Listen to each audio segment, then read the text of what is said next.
Make sure I'm live here. Let's see.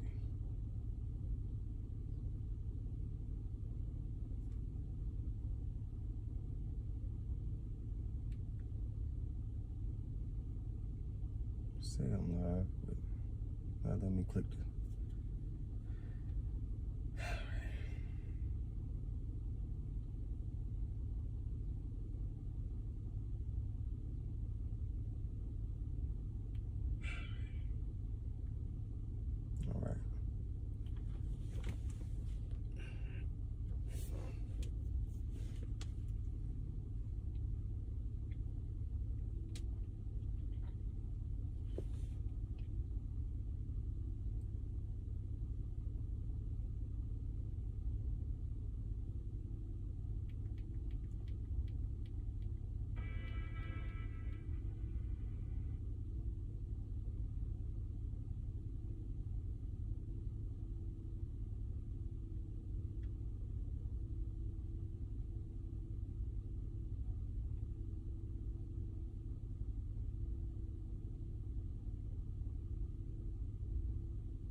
All right. All right.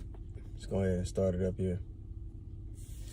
All right, Shalom. First and foremost, I want to give all praises to the Most High, Yahweh, Bahashim, Yahushai, Bahashim, Rekah HaKodash. I want to give double honors to the apostles and the elders of Greatmillstone. I want to say Shalom to all the brothers, of course, the few sisters who are pursuing this truth in sincerity. May the blessing of election be upon your house.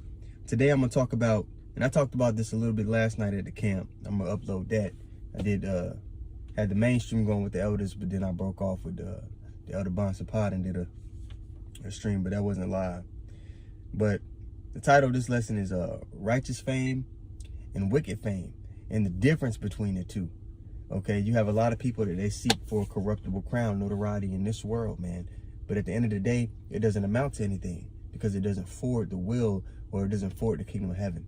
It doesn't forward the agenda of Yahweh Shem Yahushai. So it can be tainted. It can rust away. You know, you understand there's no life in it.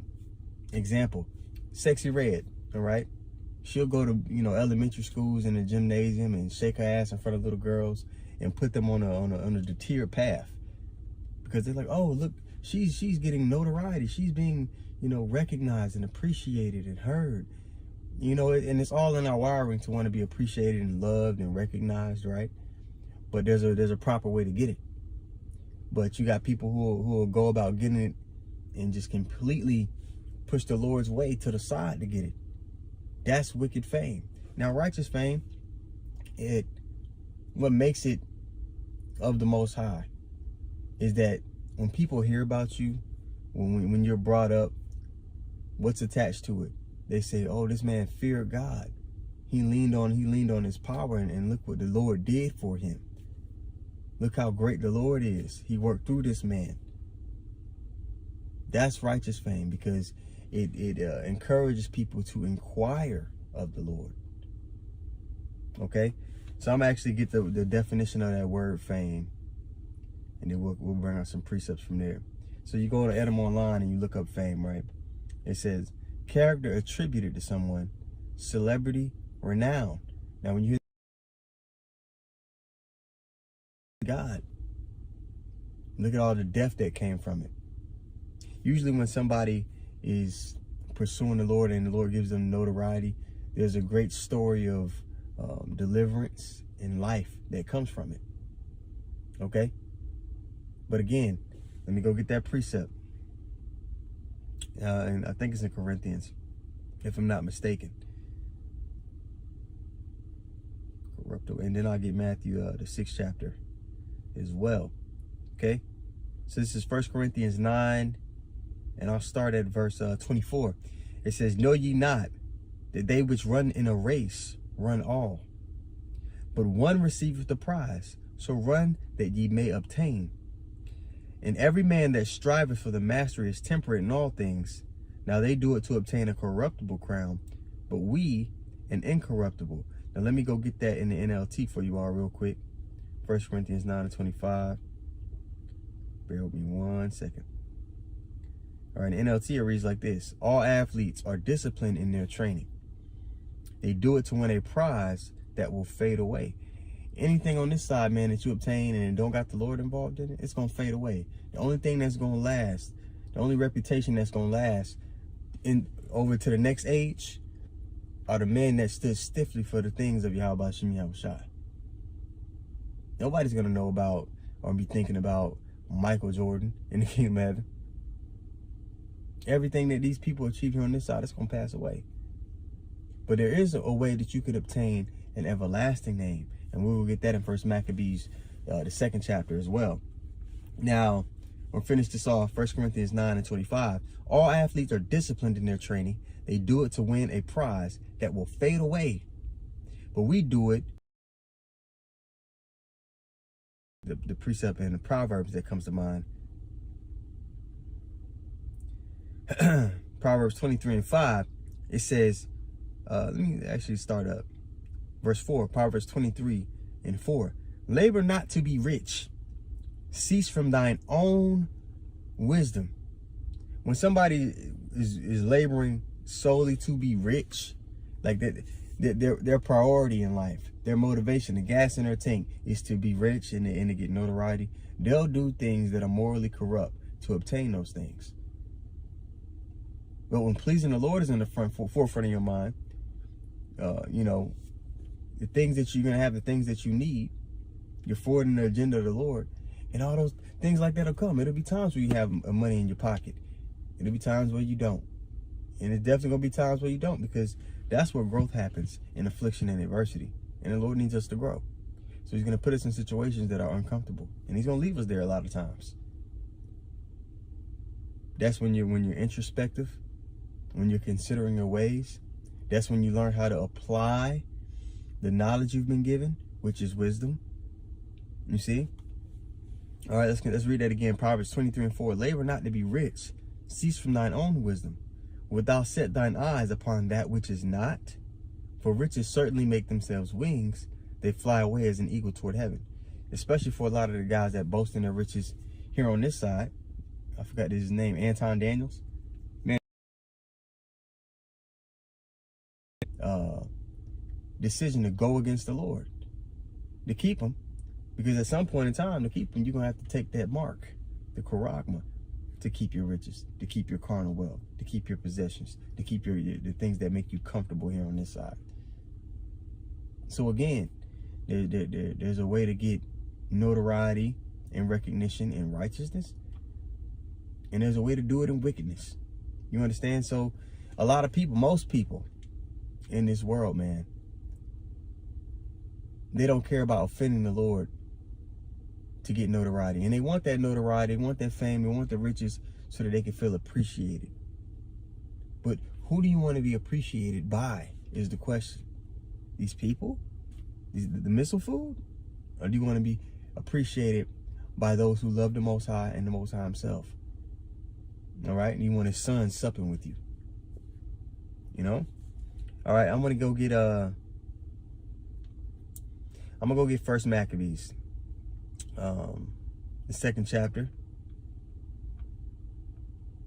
because he gives a speech to his sons, and he talks about obtaining an everlasting name, a fame that isn't going to fade away, that can't be tainted. All right?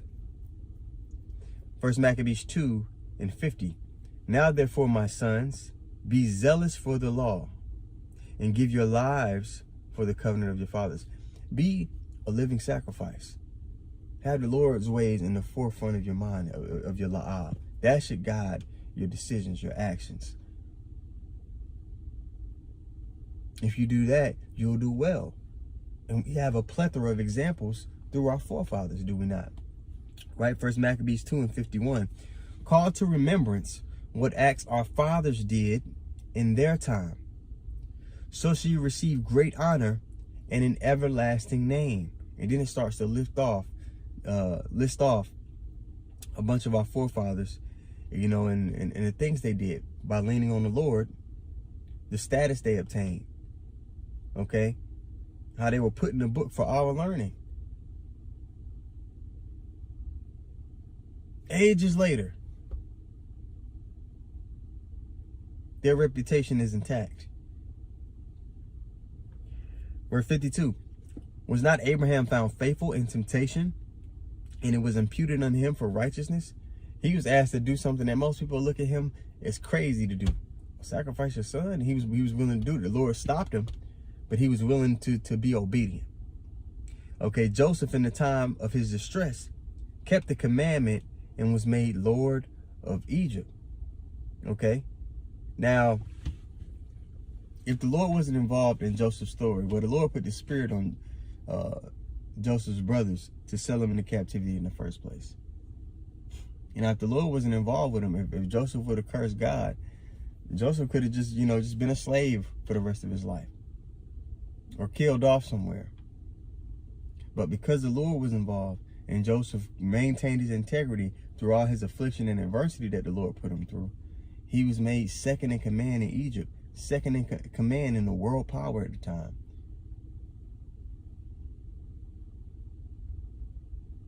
And was used as an umbrella or a safe haven so that our line could continue. Because if Joseph wasn't in that position, our people would have starved in the wilderness. Likewise, the example with Moses. Okay? Actually, I'll go get that in, I believe it's Hebrews.